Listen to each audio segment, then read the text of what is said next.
Today, I'm making my most complex karambit yet, but there's one problem. It doesn't have a handle. So in this video, I'm gonna custom fit a set of beautiful carbon fiber handle scales to bring this knife to life. The karambit is ready for bolsters and handle scales. So I need to go ahead and take these bolsters, clamp them to the blade, and start drilling holes into the bolsters. Now, one hole is gonna go all the way through the bolsters. That's gonna have a visible pin on the finished knife that you see going through. And then there's gonna be two small holes for internal pins. Those pins won't go all the way through.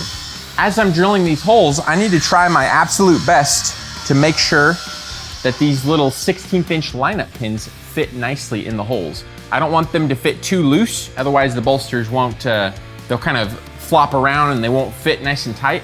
And I don't want these pins to fit too tight, otherwise I won't be able to put the pins in the holes if they're just too tight. Small, medium, large.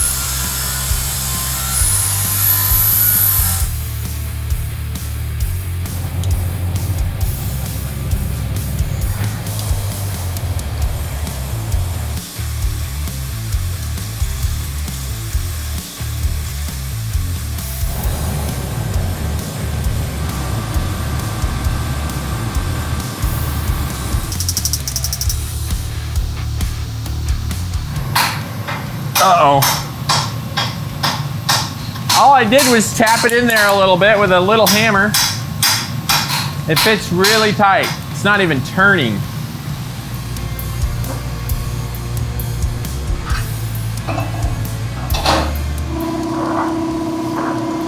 Hey, I got it.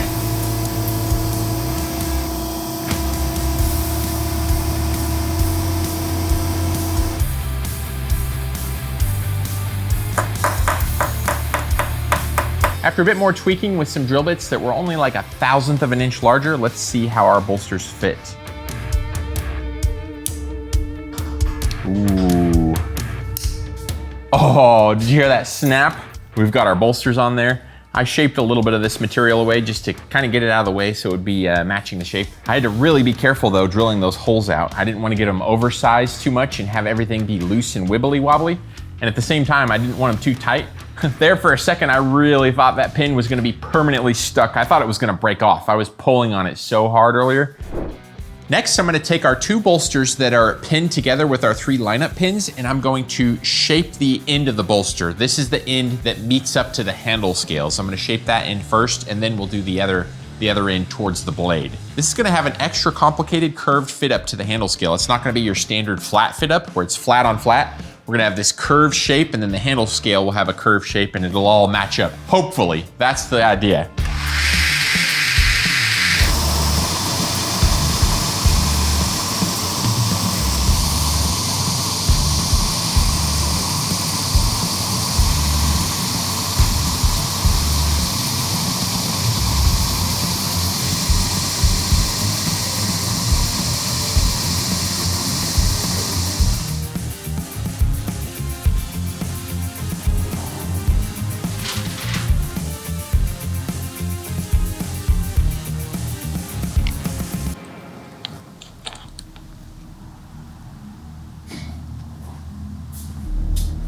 I've got the bolsters all clamped up in my milling machine, and this is the rotary vise. See right here, it has a handle on it. This can actually turn 365 degrees. So even though I don't have a mill bit that's the size of this radius I wanna make, we can make whatever radius we want on this rotary vise because we can put a small bit in there and then turn the part around the bit. I don't want this part to move. If it starts to move, the mill bit will grab it and it'll like jerk it and probably break the bit, and it might make a big deep divot or groove in the part, and I don't want that. I want a nice smooth finish, hopefully. I think it looks good. I'm gonna turn the mill on and start gently dusting this part. The reason I didn't do it all on the grinder is because the grinder didn't make everything perfect. It's not perfectly square and it's not perfectly a nice smooth radius. However, on the milling machine, if everything's set up properly, this should come out perfectly square with a nice even radius on it.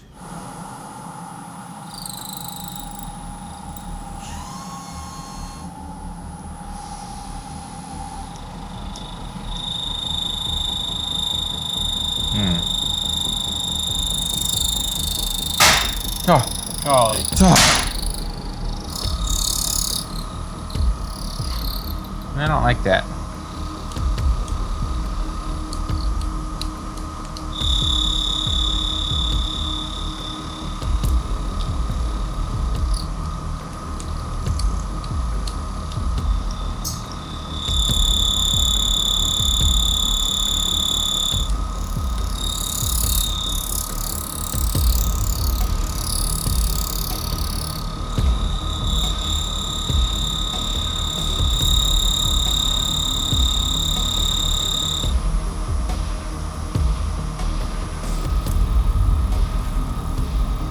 My part did move, which was the thing I was worried about, but it thankfully only moved like a couple thousandths of an inch, and I moved it back. I just took my little hammer and tapped it back into place. My brother Josh, who's holding the camera right now, had a good idea. Maybe just put some super glue down and super glue it to the table with the clamp on there, probably keep it from moving. Great idea, just didn't want to make a mess, so I risked ruining everything on not making a little bit of a super glue mess.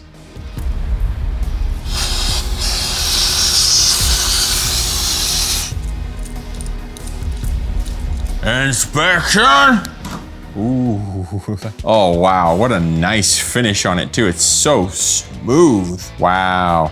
And now it should be like perfectly square, and this radius should be a beautiful, perfect radius instead of kind of an awkward, weird radius. The grinding wheel would have made it close, but it kind of chatters and moves around, so that radius wouldn't have been perfect. Even if you get your table with the sanding belt set up perfectly square, the sanding belt itself can make things not square. If the little bit of the grit is worn off in one area more than the other, it'll grind on a little bit of an angle.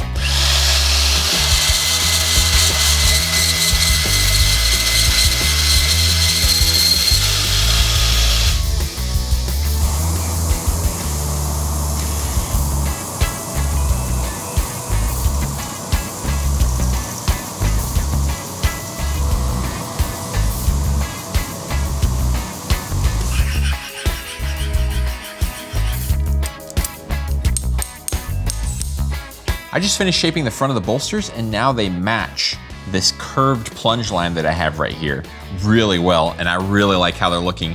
These bolsters are really curvy though. The only flat spots are the sides. Every other dimension has got like these extreme curved lines. When you take the bolsters off and have them by themselves, they look kind of funny because of all the curves, but when they're on the knife, I think they're gonna look amazing, especially once we get our handle scales on. Before we get our handle scales on, a quick word from our sponsor. Have you ever leaned on your desk and felt it shake like it's about to give up? That used to drive me crazy. That's where the FlexiSpot E7 Plus comes in. It's built on a 4-leg frame, not 2, and that makes a huge difference. Whoa, this thing is sturdy. Oh, it's built like a tank. This thing's got some serious legs on it. They are super thick, heavy-duty metal. I sat on it while raising it and it didn't flinch. It's also built to handle heavy weight, supporting up to 540 pounds. That's way beyond what most desks can manage. Wow, look at that motor on there. This thing is gonna be beefy.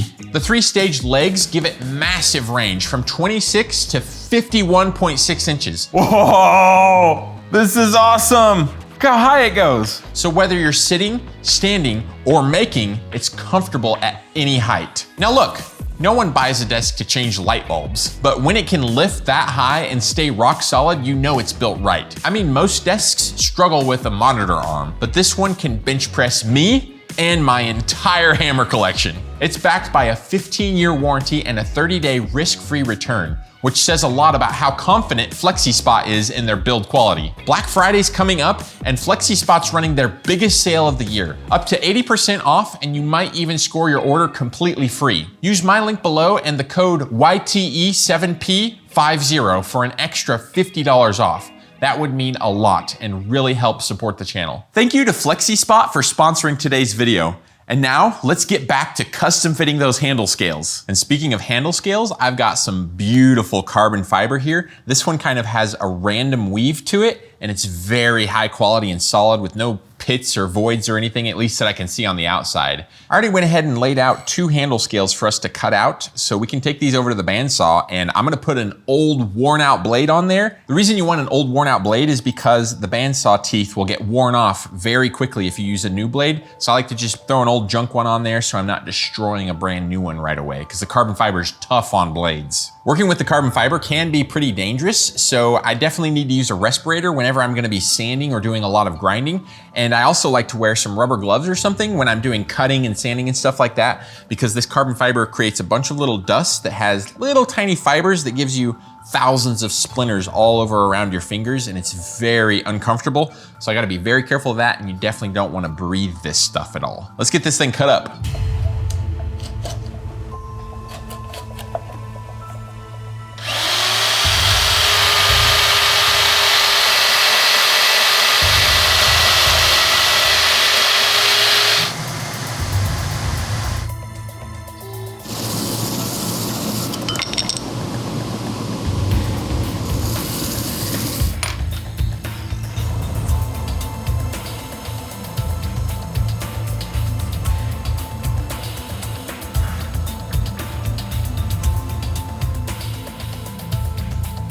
This was not the right order of things at all.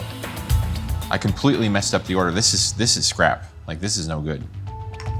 This will never be good. You will never live up to my expectations. I need to fit the handle scales to this before we start drilling anything. Because there's no way I'll get this perfectly fit now that this has lineup pins. I'm not even gonna try. Like, that's scrap. You will never amount to anything. Except for scrap.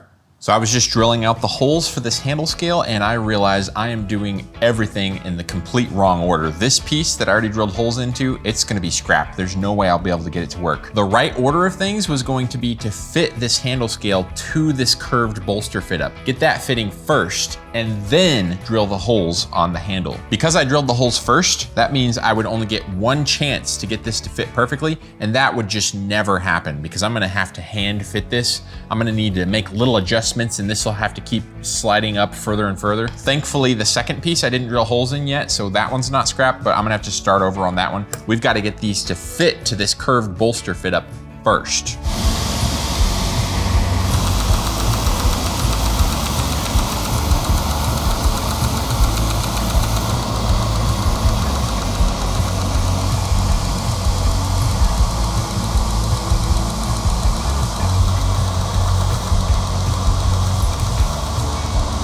After a long, slow process, I've got this handle scale fitting up very nice. What I did was I rubbed it on the bolster until it would leave like a little rub mark on the high spots. Then I would go grind those high spots off and then rub it on the bolster. And I did that over and over and over and over and over. I probably did it 150, 200 times or so until I got this handle scale fitting up how I want. Let's take this back to the mill and drill in some 16th inch holes for the pins, and then this handle scale will be locked into position.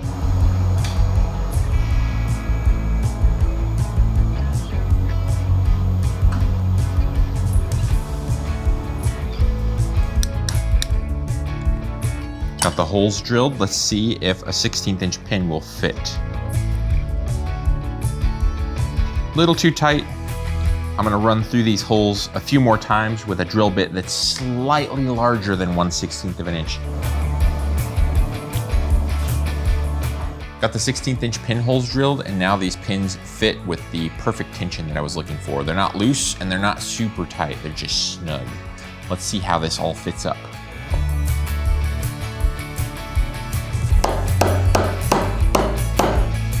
That's too much of a love tap. Why is that so tight?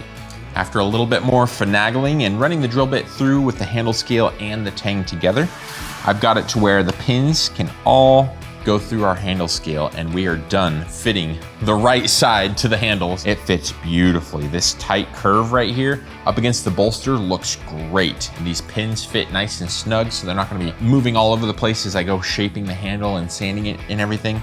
It looks beautiful. We're gonna start shaping up this handle and getting it to look more like a handle instead of more like a 2x4. The way I wanna approach the handle shaping is to profile the handles first, get them profiled down to the shape of the tang, because right now they're sticking over all over the place. And then I'll start shaping the handle scales this way, and then rounding all the corners and everything over. And then I'll also work on getting the bolsters shaped to the handle scales as well.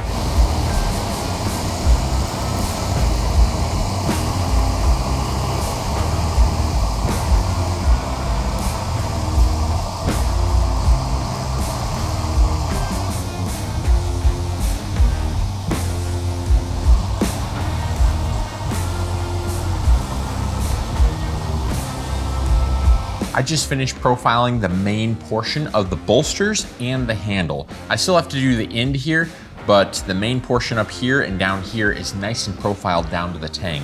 And I finished it out with a 240 grit belt too, so it doesn't have a really coarse finish, and it's pretty much ready to hand sand around that profile. As I was profiling the handle though, I noticed that two of my pinholes seem like they're not square with the knife. So the pinhole on the front and this one here on the back, if you look at it, they are angled a little bit, kind of like this. Not nearly this much, but they have a little bit of angle to them and they're not square, and I'm not real happy about it. I like everything to be as square and tidy as I can get it. So I'm gonna measure to the top of this hole right here. Flip the knife over and then we can see right here how much of a difference there is. The top of this hole here is about 25 thousandths of an inch towards the spine of the knife. 25 thousandths of an inch is about the thickness of the lead on this little pencil right here. Here you can visually see how the pinhole is out of square with the handle. Here's my theory as to how that happened, so I can maybe try to avoid that from happening in the future. When I made these 3 holes for the pins for the handle scales, I made myself a little center punch mark, and then I came over here to the drill and hand held the tang, just like this with my hand, and drilled out where those center punch marks were. If I held perfectly over that center punch mark, then my hole would have been nice and square. But I think what may have happened was that I might not have been quite perfectly on the center of that center punch mark, and it might have moved the drill bit over, just enough to where I didn't notice, and it made that hole start off crooked. And then after the hole was started crooked, the whole rest of the hole would have been crooked, and then the hole going through the handle scales would also be crooked. See how flexy and floppy this bit is? I think the solution to keeping that from happening in the future would have been to make sure that the tang was clamped securely, not just held by hand, and then to start drilling the hole with a really stiff, stubby bit just to get it started, and then switch to one of these floppy bits once it's started so it'll be more square. In order for me to be able to profile the end of the handle, I need to first come in here and finish profiling and cleaning up this ring. I want to dome the ring and make it really comfortable for your finger, and then clean up the profile of it, because right now it's a little bit extra thick and bulky, so we got to remove a little bit of material there. Then we can come in and finish shaping the end of this material to match the little ring cutout.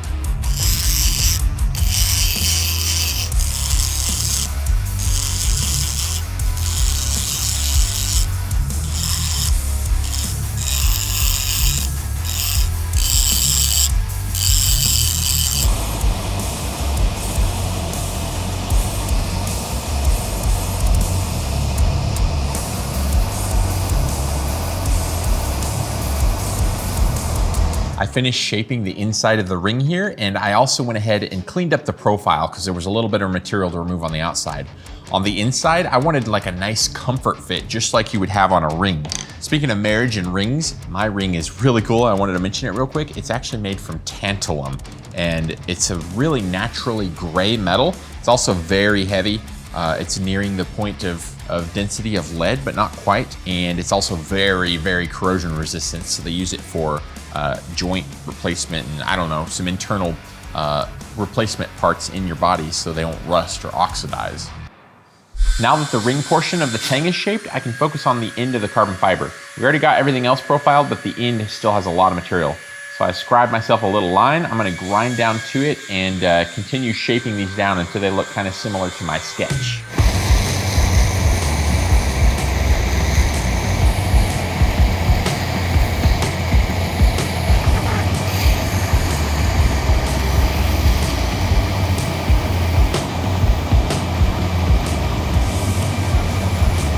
After a little bit of time at the grinder, I've got the end of the handle shaped up nicely.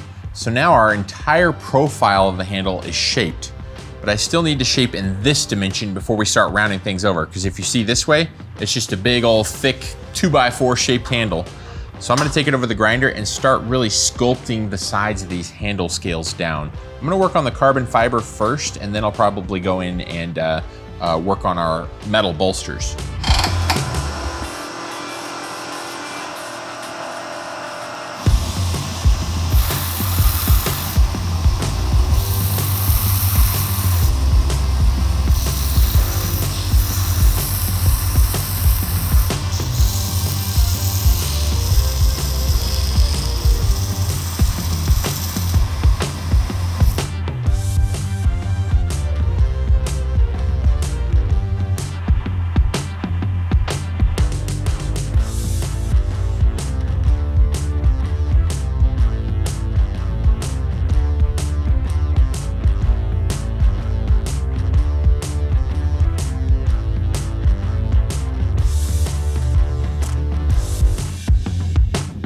finished shaping the handle of the Karambit and the bolster.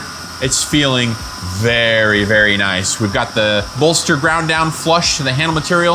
The handle material is nice and flush around the tang. I love how this carbon fiber is looking too. It's like this random pattern to it instead of the regular, really structured pattern that you see in a lot of carbon fiber. I think it'll look amazing on this knife once we sand it to a high finish and maybe buff it a little bit too. Oh, this Karambit's really coming together. It feels so good now. The first part of creating our bull-nosed effect on the handle scales is going to be to grind the tang down a little bit. We need that tang to be slightly smaller so we can round over these corners of the handle scales.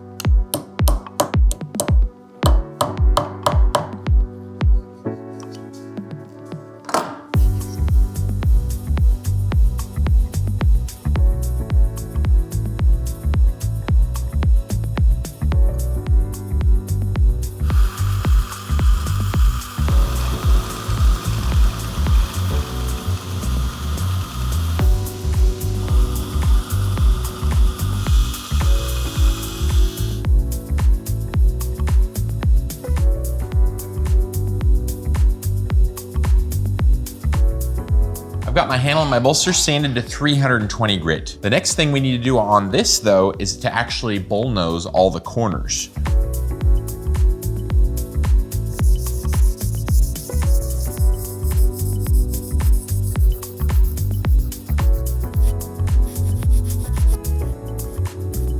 I finished rounding the bullnose on the front of the handle scales, put everything back together, and it's looking very, very nice. If you want the full bullnosing process, I made a mini course that goes way deeper than the YouTube algorithm allows me to show here. Members get that plus access to hundreds of knife making videos. So click the link below to get started. I will see you in the next video. May the forge be with you. Bye-bye.